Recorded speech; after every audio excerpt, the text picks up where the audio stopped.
તાલુકાના કુડા ગામે રહેતા ઠાકોર પરિવારના મહિલા 2 મહિના અગાઉ પોતાના જ ઘર નજીક પડી ગયા બાદ સારવાર માટે ખાનગી હોસ્પિટલ ખાતે લાવવામાં આવ્યા હતા।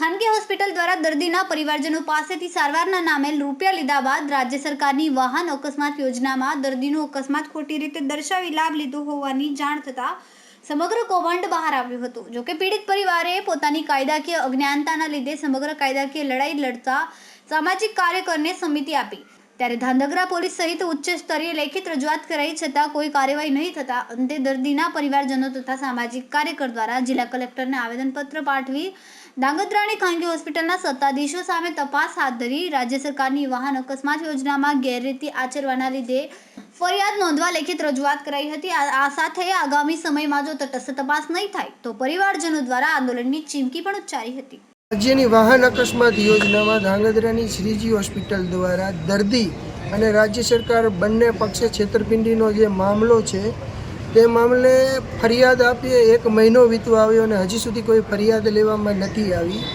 ત્યારે દર્દીના પરિવાર સાથે અમે જિલ્લા કલેક્ટરશ્રીને રજૂઆત કરવા આવ્યા છીએ કે પુરાવાઓ સાથેની સમગ્ર હકીકત અમે પોલીસ સમક્ષ નિવેદનમાં આપી ચૂક્યા છીએ।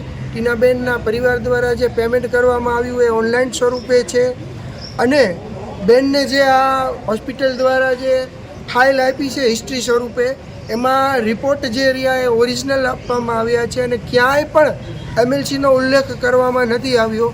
અન્ય દર્દીઓ જેમનો ખરેખર અકસ્માત થયો છે અને તેમની પાસે જે હિસ્ટ્રી ફાઇલ છે એમાં ડિસ્ચાર્જ કાર્ડમાં MLC નંબર બતાવવામાં આવે છે, આમાં બતાવ્યો નથી। મતલબ કે સીધો જ મામલો છે આ છેતરપિંડીનો, જેથી અમે માનનીય કલેક્ટરશ્રીને આ રજૂઆત કરી છે અને સમગ્ર શ્રીજી હોસ્પિટલ દ્વારા જે અન્ય ફાઇલો છે એની પણ તટસ્થપણે તપાસ કરવામાં આવે અને હોસ્પિટલનો કમ્પાઉન્ડર છે જે તુષાર ચાવડા એના માધ્યમથી હોસ્પિટલ જે આ કૌભાંડ આચરે છે, ઘણા બધા દર્દીઓએ એને રોકડા આપ્યા છે અને ઘણા દર્દીઓએ એને એનેસ્થેશિયાના ગૂગલ પે સ્વરૂપે પૈસા આપેલા છે।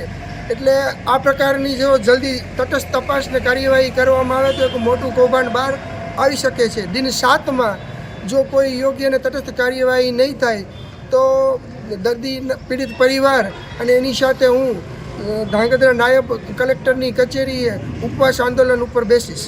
ઓકે, મારું નામ રણછોડભાઈ રામાભાઈ છે, ગામ કુડા છે। અમે અહીંયા સુરનગર આવ્યા છીએ, આયોજનપત્રો દેવા આવ્યા છીએ અને મેં આયોજનપત્રો દેવા આવ્યા છીએ અહીંયા અને મારી ભાભી પડી ગઈ હતી ટીના, મારા ભાભી થાય ટીનાબેન દે એ પડી ગયા હતા, એનું કોઈ એક્સિડન્ટ થયું નથી।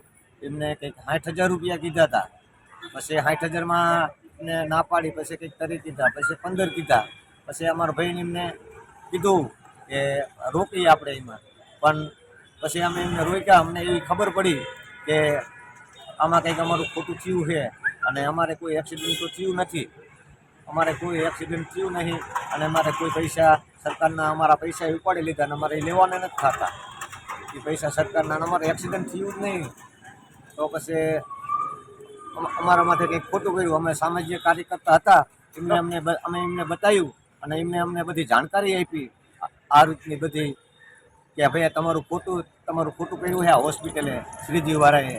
તો કીધું શું કરી કે હાલો આપણે કે આગળ હાલી, તો અમે અહીંયા ધાંગધ્રા દીધું, બધી વસ્તુ અહીંયા દીધી। હવે અમે અહીંયા સુરનગર જિલ્લામાં આવ્યા આયોજનપત્રો દેવા।